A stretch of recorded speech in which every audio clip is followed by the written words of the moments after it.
guys, welcome back. Ngasi ki video si di ay na mamangi video da ay na akya chama video da ay na sigi jar se layer ki da na ko. Ado sigi jar ni sum lai re ay su kainom sem ga to su sem dri bas la kainom hap na ba sem ga to sem dri ba ko. Ado ngasi se sem ga to ba dai di kai sem sige sum khal kan si da comment da sumain hai bi re ba ko mi mana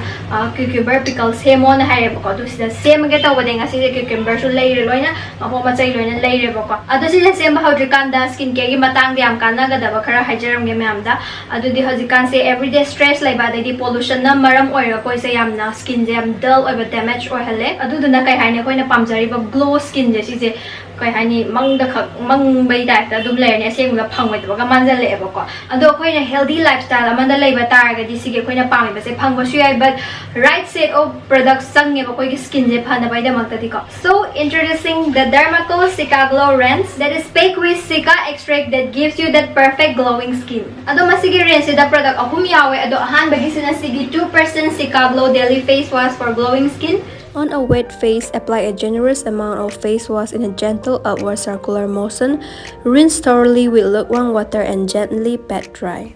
The face wash na mai ta popular batung na season na do sina sigi 10% Cica Glow face serum for glowing skin. 80% of consumers found improvement in their skin glow after using 10% Cica Glow Face Serum. Apply 3 to 5 drops on your face and neck and gently massage until absorbed. This fragrance-free formula absorbs in no time and makes the skin supple and glowing. And also, Cica extract has great moisturizing properties, helps in the synthesis of hyaluronic acid and provides dewy and glowing skin. Serum sa tabular matungda hojik tayo sina sige 5% Cica Glow Daily Face Moisturizer for glowing skin.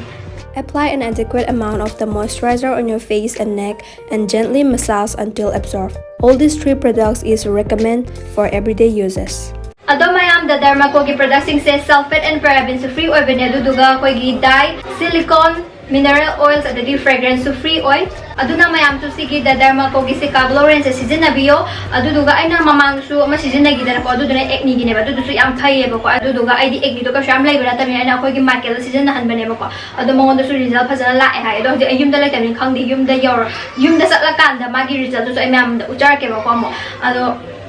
kai hani the Dermaco gi products se phai hai tai du na mam su interest lagi ba ta ka di lesson bio ai gi lai na gi link to description box hap charam ge aduga mam no order ta matam da ai coupon code XOXO 2022 hai ba coupon code season na bio season na ba ta ga di 20% off ang doine.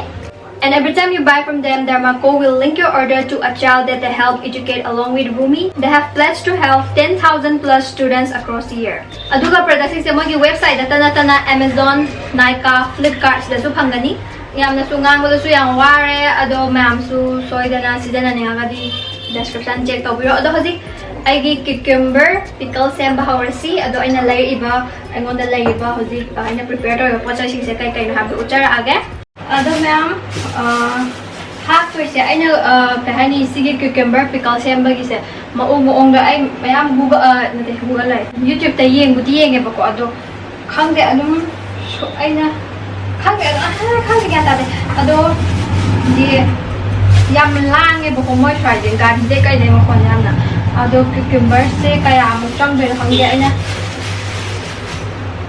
sila mga mo tilay boko ado sige sila haido har ka na di mari mo chang mo ang di ye nga si mari sa tawra ge mo ko ado ka ama sumaina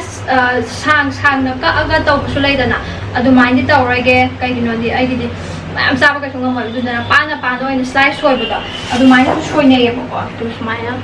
to sige sta pana soy isa sumaina ina soy ra ina tawra ge ko moi sida kai no sem na dra gajar sem su yawe da na ko ado sida I gajar ru sem da na ado gajar khara di hapsan ge ba ko gajar sina sige amatang hap ke sisina para na sang na hap ke aduga khang de haw da na si taw de se bit ta ni try to boy na sisiam sida ni vinegar sulai re ko ado sige vinegar se chili vinegar hai ko ado do sta madung na to moro ate pa sang ma yaw ado sige Jinx secret ki se si do na season na ge ko na ni da aduga black pepper maru khara adum hape bako adu na black pepper powder du dilay bako adu sigi matum tumoi na hape ba moi na du sigi matum je hadi ꯁꯨꯗ꯭ꯔꯤꯕꯗꯣ ꯁꯨꯒꯥꯏꯗ꯭ꯔꯤꯕ ꯃꯇꯨꯝꯗꯣ ꯁꯤꯁꯨ ꯑꯩꯅ ꯂꯧꯔꯛꯑꯦ ꯐꯗꯤꯒꯣꯝ ꯃꯔꯨ ꯑꯁꯨꯗꯕ ꯃꯇꯨꯝꯗꯣ ꯑꯗꯨꯗꯤ ꯂꯩꯔꯛꯇ꯭ꯔꯦ ꯊꯨꯝꯒꯨꯝꯕ ꯈꯔ ꯍꯥꯞꯄꯅꯤ ꯑꯗꯩꯗꯤ ꯃꯆꯨ ꯍꯥꯞꯄꯅꯤ ꯑꯗꯨꯃꯥꯏꯅ ꯇꯧꯔꯅꯤ ꯈꯪꯗꯦ ꯑꯗꯨꯝ ꯑꯩꯁꯨ ꯌꯨꯇ꯭ꯌꯨꯕꯇ ꯌꯦꯡꯉ ꯇꯝꯗꯣꯏꯅꯦꯕꯀꯣ ꯑꯗꯣ ꯃꯊꯪ ꯎꯠꯆꯔꯛꯑꯒꯦ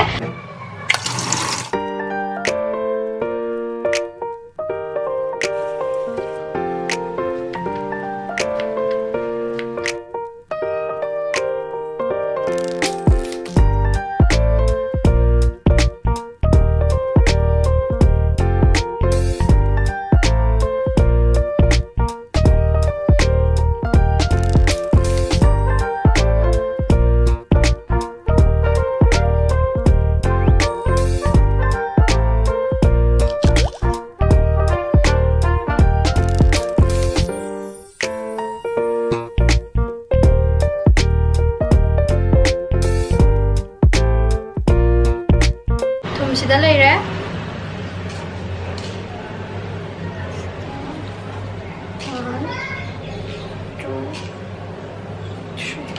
ꯑꯗꯨꯒ ꯁꯤꯒ ꯐꯦꯠ ꯇꯣꯠꯁꯜꯂꯅꯤ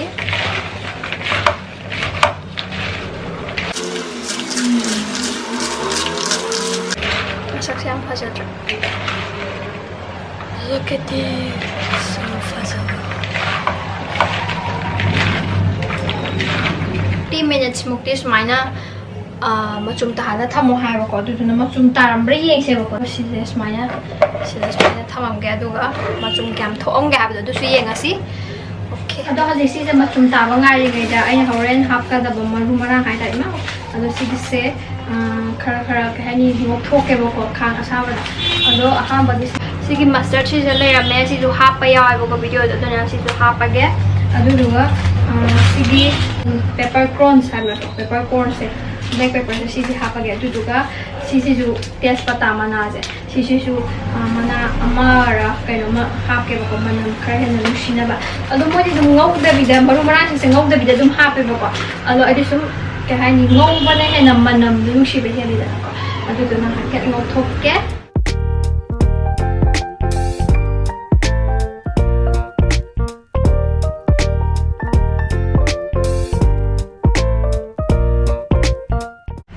ꯑꯗꯣ ꯍꯧꯖꯤꯛ 30 minutes ꯆꯞ ꯆꯥꯅ ꯐꯥꯔꯦ ꯑꯗꯣ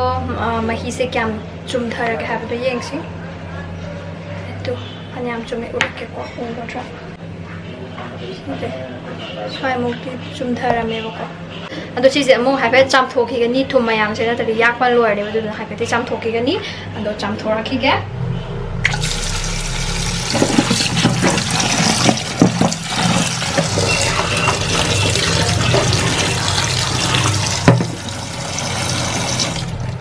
ꯑꯗꯣ ꯑꯩꯅ ꯌꯦꯡꯅꯤꯡꯕ ꯑꯃ ꯂꯩꯌꯦꯕꯀꯣ ꯁꯤꯒꯤ ꯊꯕꯤ ꯃꯅꯨꯡꯁꯤꯗ ꯊꯨꯝꯒꯤ ꯃꯍꯥꯎ ꯈꯔ ꯆꯪꯍꯧꯕ ꯌꯦꯡꯁꯦꯕ ꯍꯧꯖꯤꯛ ꯆꯥꯝꯕꯨꯗꯤ ꯆꯥꯝꯊꯣꯛꯈ꯭ꯔꯦꯗꯅ ꯑꯗꯨꯁꯨ ꯃꯅꯨꯡ ꯊꯤꯠꯅ ꯆꯪꯍꯧꯕ ꯍꯥꯏꯕꯗꯣ ꯌꯦꯡꯁꯦꯕ ꯆꯪꯉꯦ ꯍꯥꯎꯅꯦ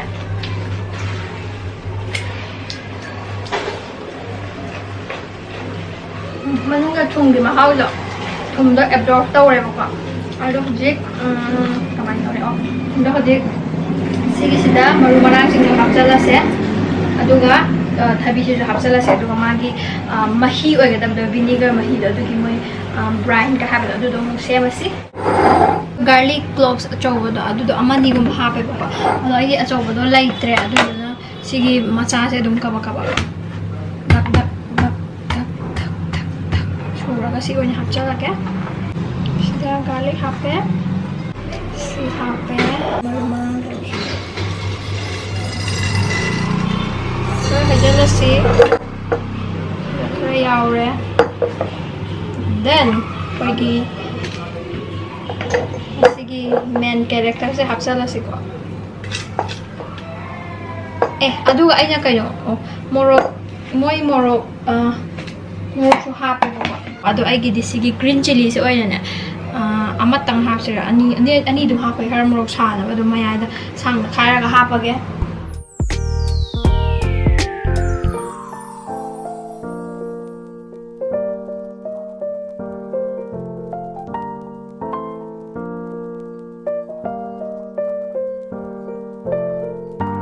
ꯄꯤꯛ ꯊꯟꯕꯕꯨꯗꯤ ꯅꯠꯇ꯭ꯔꯦ ꯑꯗꯨꯏꯁꯨ ꯑꯗꯨꯝ ꯌꯥꯔꯦ ꯆꯞ ꯆꯥꯔꯦ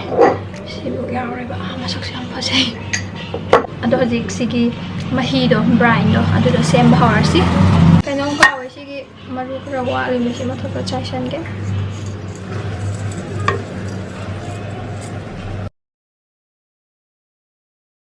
hi sem ba ko amaga mana deba mi amana ke hani vinegar cup ahum hapada ising khangde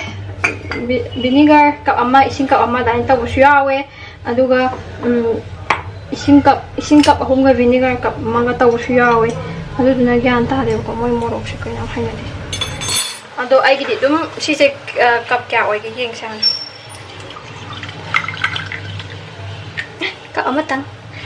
niko tan da boy ado di sikap ama oire duga ising cup kya ani mo ising jila cup ani mo hapage bako malai ra ni na te amat tangkai oi hapake to amat tangkai adu duga chini su hape chini si dikai tawra chini si dayan lai ram draba si pula hapang ra ge do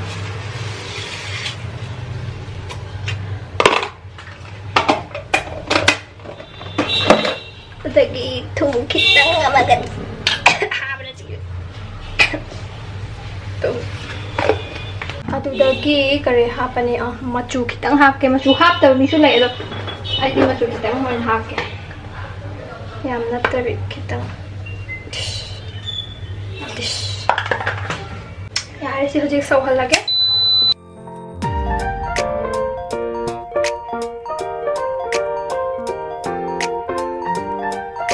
ada mahi ju ready oire ado sida haina batawrsi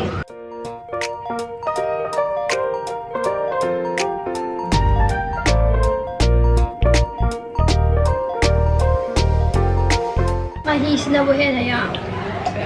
chalas aduni isla leire masak kari khalsa arine hey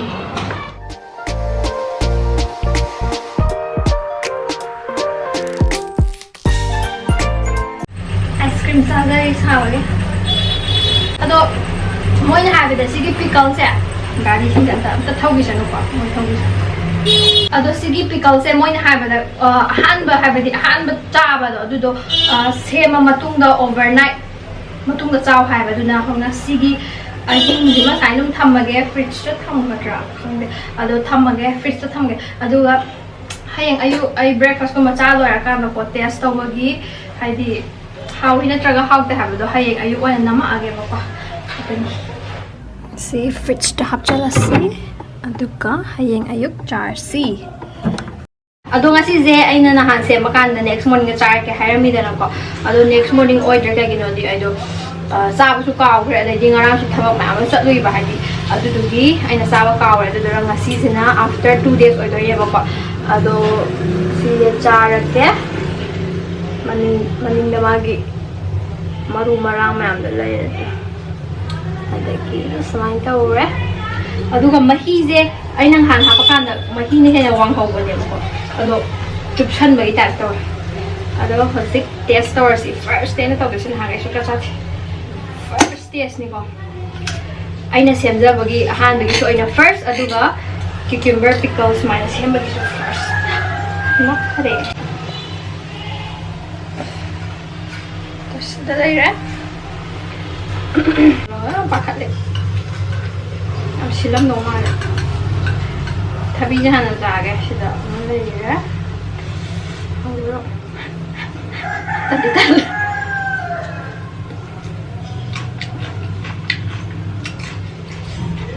hawe asham sindi ya aina vinegar do yam da bai hang dia chap chai do yam shin mo dia hawe vinegar dik ta wat pa ja ta shin mo ki ta wa और इसना carat ले रहा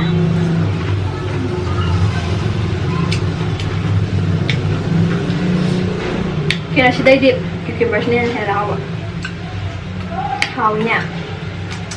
kita है ना सिला में दिखे ना how तो अल्लाह आई ये हाउ दिखे दा noodles सारा में लगा अब तो सीधा noodles ले ये noodles में थक सीधा अमत हाथ चंगे तो कमी ना Làm lan thế nè. Em mà hàm chân kìa. Pickles cũng mà giờ khuất năm phải xem mà sẽ bùm. Pickles ta khuất năm phải xem mà sẽ bùm đầy hai đứa nào. Ado khuất hả sao rồi cái tàu đi bùm rồi cả. Không gì ấy. Không được làm sao thôi khai được không. Ado xịt đây đấy. Noodles ka cucumber ka lap chaminare nge. Kai đâu ra hai bao ai gì bỏ. Nta hal gì bu cái gì đâu. Kai sana đi kìa. Another one.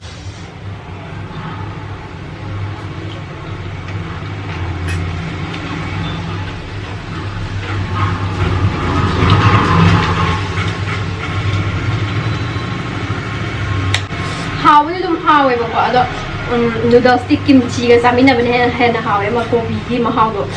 umdam do adu den hawe do si hawe do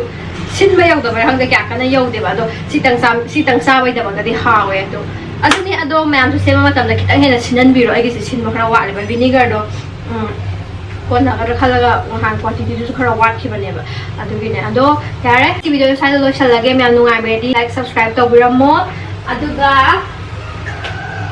mathagi video da amuk thengnaRasi. Bye bye. Bye bye. Camera diya ko.